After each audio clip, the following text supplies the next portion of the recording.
Hi guys, आज हम बात करने वाले हैं एशिया की मोस्ट हॉन्टेड चॉल के बारे में, जो कि मुंबई में है, जिसका नाम है डिसोजा चॉल। तो स्वागत है आपका हॉरर जोन 04 में। और आज की कहानी शुरू होती है कुछ इस तरह।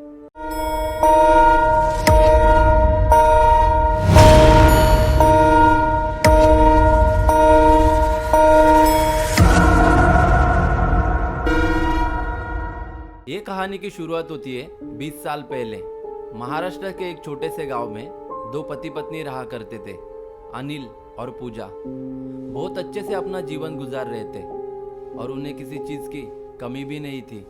फिर अनिल एक दिन सोचता है कि हम गांव में रहते हैं, काम तो मैं अच्छे से कर लेता हूँ, लेकिन उतने पैसे नहीं कमा पा रहा हूँ। गाइस, अनिल जो था ना, वो मेहनत तो बहुत करता था, लेकिन उसे उसके काम के उतने पैसे नहीं मिलते थे। फिर अनिल एक दिन सोचता है कि मैं गांव में रह रहा हूँ, इसलिए मैं ज़्यादा पैसे नहीं कमा पा रहा हूँ। मुझे भी लाइफ में ज़्यादा पैसे कमाने हैं, मुझे भी बड़ा बनना है, खुद का घर लेना है। लेकिन हम गांव में रह रहे हैं ना, तो हमारे सपने सिर्फ सपने ही रह जाएंगे, वो कभी पूरे नहीं होंगे। फिर अनिल एक दिन उसकी पत्नी से कहता है कि पूजा, हम मुंबई चले क्या? हम मुंबई जाएंगे और मैं वहाँ पर अच्छे से पैसे कमाऊँगा। मैं वहाँ पर अच्छा सा काम करूँगा, पैसे भी ज़्यादा मिलेंगे और हमें किसी चीज़ की कमी भी नहीं होगी। ये सब सुनकर पूजा खुश हो जाती है, क्योंकि वो एक छोटे से गांव में रहती थी और मुंबई का नाम सुनकर वो खुश हो जाती है और चलने के लिए हाँ कह देती है। गाइस, इन दोनों की नई नई शादी हुई थी, तो इनके ऊपर ना बच्चों की ना सास ससुर की रिस्पॉन्सिबिलिटी भी नहीं थी। पूजा ने भी बिना रोक टोक किए हाँ बोल दिया, तो अनिल भी खुश था। और गांव में रहकर अनिल ने अच्छा खासा बैंक बैलेंस जमा करके रखा था, क्योंकि उसे पता था पैसे की ज़रूरत सभी को पड़ती है। तो उसने जो भी पैसे सेविंग किए थे ना, उसने पूजा से कहा कि हम वो पैसे मुंबई जाने के लिए यूज़ करेंगे। तो पूजा ने भी हाँ कर दी। फिर एक दिन दोनों मुंबई आते और रहने के लिए घर ढूंढते, क्योंकि मुंबई जैसे शहर में आसानी से घर नहीं मिलता, ये तो सभी को पता है। एक दो दिन बाद उन दोनों को घर मिल जाता है। वो एक चॉल थी, डिसोजा चॉल। रूम भी अच्छी खासी थी, दोनों को भी पसंद आई थी। फिर अनिल और पूजा ने वहाँ पर रहना शुरू कर दिया। सामान शिफ्ट होने के बाद अगले ही दिन से अनिल काम ढूंढने के लिए निकल जाता है, लेकिन अनिल को कहीं काम नहीं मिल रहा था। दिन बीतते जा रहे थे और उनकी सेविंग धीरे धीरे खत्म हो रही थी। अनिल टेंशन में आने लगा। उसे लगा था कि उसे मुंबई में आराम से कहीं भी काम मिल जाएगा। गाइस, अनिल को जो काम मिल रहा था वो उसे समझ नहीं आ रहा था। पगार बहुत कम थी और मेहनत बहुत ज़्यादा। फिर अनिल ने सोचा कि जो काम उसे मिला था वही कर लेता हूँ, भले ही पगार कम है, लेकिन करना तो पड़ेगा ही। उसने सोचा कि कल सुबह जाकर मैं होटल वाला काम थोड़ा दिन तक कर लेता हूँ। उसने वो सब सोचा ही था कि उसी रात को उसे हार्ट अटैक आ गया। अनिल की उम्र भी कम थी, लगभग 33 साल, और उसकी मृत्यु हो गई। और पूजा को इस बात का ज़्यादा शौक लगा, क्योंकि पूजा का अनिल के सिवा इस दुनिया में कोई भी नहीं था। ऊपर से ये दोनों गांव से मुंबई आए थे, इनको यहाँ पर कोई भी नहीं जानता था। चाल वाले लोग अच्छे थे, उन्होंने पूजा को अंतिम संस्कार करने में बहुत सी मदद की। फिर पूजा ने अंतिम संस्कार तो कर लिया, लेकिन उसने गांव जाने का नहीं सोचा, क्योंकि अनिल का सपना था मुंबई में सेटल होना, खुद का घर लेना। और काम ढूंढते ढूंढते उसकी मौत हुई थी। पूजा ने सोचा कि मैं अपने पति का सपना पूरा करूंगी, और उसने काम ढूंढना शुरू कर दिया था। लगातार 15-20 दिन तक उसने काम ढूंढने में लगा दिए। फाइनली उसे एक काम मिल गया, एक हॉस्पिटल में क्लीनिंग स्टाफ का। और गाइस, उसके जॉब का टाइमिंग थोड़ा अजीब सा था। इसको सुबह 8 बजे हॉस्पिटल पहुंचना होता था और रात 7 बजे इसकी छुट्टी होती थी। गाइस, पूजा जहाँ रहती थी ना, डिसोजा चौल, वहाँ से हॉस्पिटल 5 से 6 किलोमीटर दूरी पे था। तो इसने सोचा कि पैदल आना जाना तो पॉसिबल नहीं है। तो पूजा ने सोचा कि बस से आऊँगी जाऊँगी, ये बेहतर होगा। फाइनली पूजा ने जॉब ज्वाइन कर लिया था और वो रोज़ टाइम टू टाइम जॉब पे आने जाने लगी। सब कुछ अच्छा चल रहा था और वो सब धीरे धीरे भूलने लगी। सब कुछ अच्छा चल रहा था। अब पूजा मुंबई में सेटल हो गई थी, पगार भी अच्छी खासी मिल रही थी और उसे मुंबई में अभी 8 साल पूरे हो गए थे। सब अच्छा चल रहा था। फिर अचानक मुंबई में बहुत ही ज़्यादा गर्मी पड़ने लगी और लोगों को पानी मिलना भी बंद होने लगा। सब जगह पे सूख गया था। 5-5 दिन तक पानी नहीं आता था। लोगों को नहाने के लिए तो छोड़ो, पीने के लिए भी पानी नहीं मिल रहा था। बहुत से एरिया में तो पानी ही नहीं मिल रहा था। उनमें से एक थी माहिम की डिसोजा चौल। कई एरिया में 6-7 दिन में तो पानी आता था, लेकिन इस चौल में तो लोगों को पानी पीने तक का नहीं मिल रहा था। फिर सभी लोगों ने चौल के मालिक से कहा कि मालिक, बिना नहाए हम 2-3 दिन तक तो रह सकते हैं, लेकिन बिना पानी पिए हम एक दिन भी कैसे रह सकते हैं? कुछ तो कीजिए, यहाँ पर कुआं वगैरह ही खुदवा दीजिए। तो मालिक ने कहा कि ठीक है, मैं परमिशन वगैरह लेकर करता हूँ, तब तक थोड़ा 1-2 दिन तक रुक जाओ। एक दिन गुजर गया, दूसरे दिन खुदाई करने वाले लोग आ गए। ये सब देखकर चौल वाले लोग बहुत ही खुश हो गए। कुएं की खुदाई तो हो गई। सभी कर्मचारी लोग घर जाने के लिए निकलने लगे।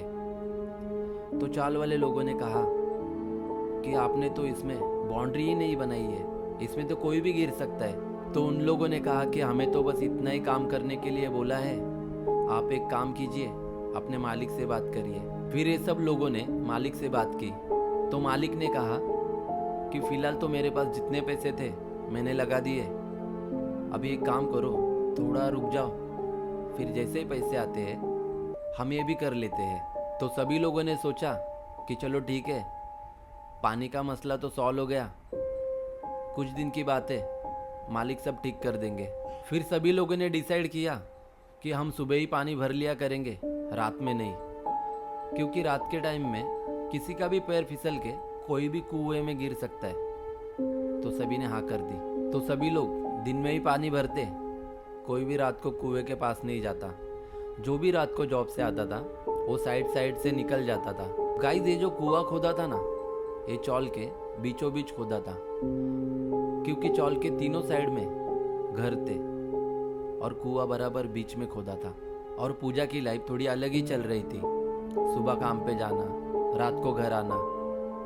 फिर 1 महीने बाद बारिश का मौसम आता है और मुंबई में पहले ही दिन खतरनाक वाली बारिश होती है। पूरे मुंबई में पानी भर जाता है और जो लोग काम पे गए थे ना, उन्हें घर आने में बहुत तकलीफ होती है। तो पूजा भी उस रात को हॉस्पिटल का काम कंप्लीट करके बारिश रुकने का वेट कर रही थी कि कब ये बारिश रुकेगी और मैं घर के लिए निकलूंगी। लेकिन बारिश रुकने का नाम ही नहीं ले रही थी। 7 से 8 बज गए, क्या करूं? ये सोचते सोचते 8-10 को वो हॉस्पिटल से भीगते भीगते निकल गई। बस स्टॉप आकर वो बस का वेट कर रही थी। 15-20 मिनट गुजर गए थे, लेकिन बस नहीं आई। तभी आजू बाजू वाले लोगों ने कहा कि आज बस नहीं आएगी, सब जगह पे पानी भरा है ना, तो आपको चलकर ही जाना पड़ेगा। फिर पूजा ने सोचा कि बस तो आने वाली नहीं है, भीग तो चुकी हूँ, अब क्या करें, चलकर ही जाना पड़ेगा। 8:30 बजे के आसपास पूजा बस स्टॉप से निकलती है। हर जगह पे पानी भरा था। खुद को बचाते बचाते वो 10 बजे के आसपास अपने घर पहुंचती है। फिर घर आकर वो कपड़े चेंज करती है और उसे भूख भी बहुत लगी थी। तो खाना बनाने के लिए वो पानी लेती है, देखती है तो मटके में पानी ही नहीं है। तो उसे याद आता है कि सुबह जॉब जाने के लिए लेट हुआ था, तो उसने सोचा था कि शाम को जल्दी आकर पानी भर लूँगी। अब रात के 10:30 बज रहे थे और बाहर बारिश भी बहुत हो रही थी और बिजली जोर जोर से कड़क रही थी। फिर उसने सोचा कि भूख भी लगी है, खाना बनाने के लिए पानी भी लगेगा। फिर वो अपना मटका उठा के कुएं की तरफ निकल जाती है और उसने कुएं में बाल्टी डाली और पानी खींच रही थी। तभी अचानक उसे पीछे से 2 बिल्लियों की लड़ने की आवाज़ आने लगी। इसने पलट कर देखा, बिल्ली वगैरह है क्या, क्योंकि इतनी रात को बारिश में कौन लड़ाई करता है। और बिल्लियों को रात को चिल्लाते हुए सुनना लोग अपशगुन मानते हैं। तो पूजा पलट कर देखी तो उसे कोई दिखाई नहीं दिया। फिर अचानक से उसे ऐसा महसूस हुआ कि बिल्ली उसके ऊपर कूद कर आई है और ये डर कर पीछे मुड़ी और खुद को बचाने के लिए थोड़ा पीछे हटी तो उसका पैर स्लिप हुआ और वो सीधा कुएं में गिर गई और वो जोर जोर से चिल्ला रही थी, बचाओ बचाओ, मुझे बाहर निकालो। लेकिन बारिश इतने जोर से थी कि इसका आवाज़ किसी तक पहुंच रहा ही नहीं था। बहुत देर तक वो लोगों को आवाज़ दे रही थी, लेकिन बारिश इतनी जोर से शुरू थी कि सभी लोग जल्दी सो गए थे। किसी को भी इसका आवाज़ सुनाई नहीं जा रहा था। फिर थोड़ी देर बाद तड़प तड़प कर वो उसी कुएं में मर गई।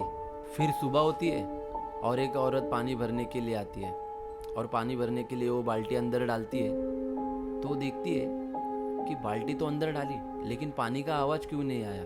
तो उसने कुएं में झांक कर देखा तो उसे कुएं में एक औरत की लाश दिखाई दी और वो जोर जोर से चिल्लाने लगी। फिर जितने भी लोग चौल में थे वो भागकर आ गए और बोलने लगे कि जल्दी बाहर निकालो। तब तक बहुत देर हो चुकी थी। उस दिन चौल वालों ने उसका अंतिम संस्कार कर दिया क्योंकि शहर में उसका कोई था भी नहीं और गांव से लोग आते आते बहुत टाइम लग जाता। उस दिन चौल वाले सभी लोग अपसेट थे क्योंकि ऐसा कुछ हो जाएगा किसी ने भी नहीं सोचा था। अब वो दिन कैसा वैसा निकल गया। अब आई दूसरे दिन की रात। दत्ता मोहिते नाम का कार ड्राइवर उसी चौल में रहता था। दत्ता मोहिते की खुद की कार थी। वो पूरा दिन टैक्सी चलाता और रात को घर आता। उस दिन भी बारिश हो रही थी लेकिन हल्की हल्की हो रही थी। रोज की तरह दत्ता अपनी टैक्सी लेकर चौल में आया और उसने उसकी कार साइड में लगा दी और उतर कर लॉक ही कर रहा था कि तब तक बिजली कड़की और उसे ऐसा लगा कि उसके बाजू में कोई खड़ा है। ऐसा होता है ना कि हम कुछ काम कर रहे हैं और अचानक से लाइट जलती है और हमें ऐसा लगता है कि हमारे बाजू में कोई खड़ा था। तो दत्ता को भी ऐसा ही कुछ लगा। उसके बाजू में कुआं था। उसने साइड में देखा तो कोई भी नहीं था। उसे लगा कि मेरा वहम होगा, इतनी रात को कौन बारिश में बाहर आएगा। फिर उसने टैक्सी लॉक की और घर की तरफ चलने लगा। वो 4-5 कदम आगे ही चला था, उतने में बिजली कड़की और उसे ऐसा लगा कि कुएं के पास कोई तो खड़ा है। वो थोड़ा सा डर गया। उसने सोचा कि बिजली कड़कती है तो कोई तो खड़ा दिख रहा है और ऐसे देखो तो कोई भी नहीं दिख रहा है। अब दत्ता कुएं की तरफ देखते देखते अपने घर की तरफ चलने लगा और फिर से बिजली कड़की और उसकी नज़र उसी तरफ थी।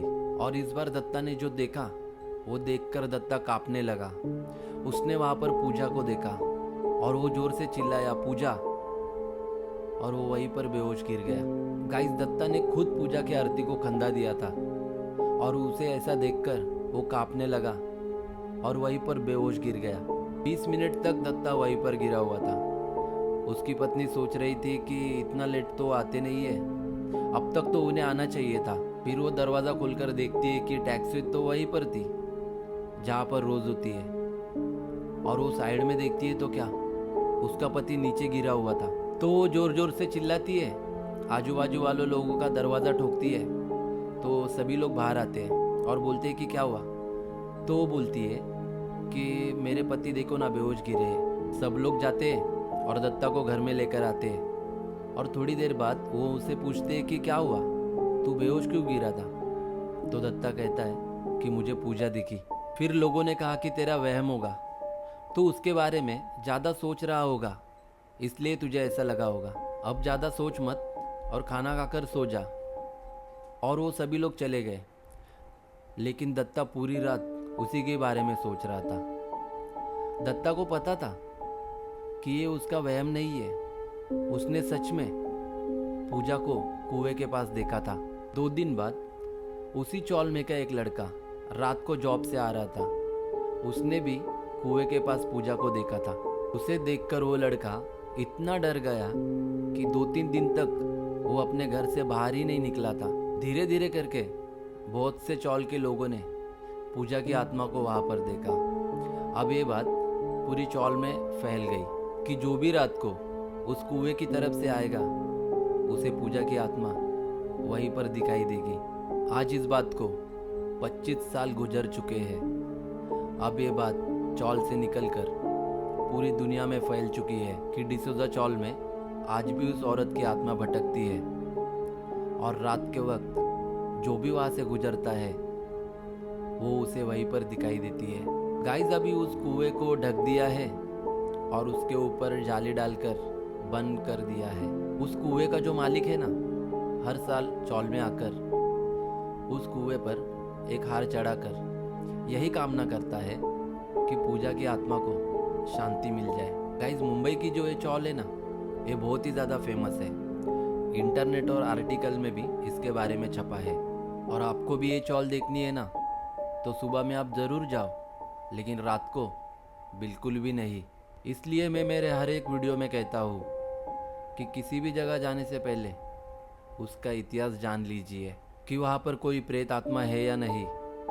अगर आपको उसके बारे में पता चल चुका है तो गलती से भी उसके साथ उलझने की गलती मत करना, क्योंकि आपको वहाँ से भागने के लिए थोड़ी देर हो जाएगी और वो आत्मा आपसे हमेशा के लिए जुड़ जाएगी। और आपको पता है, एक बार जो प्रेत आत्मा आपसे जुड़ गई तो वो सिर्फ आपको एक ही चीज़ से करीब करेगी, वो है मौत। सो ख्याल रखना अपना।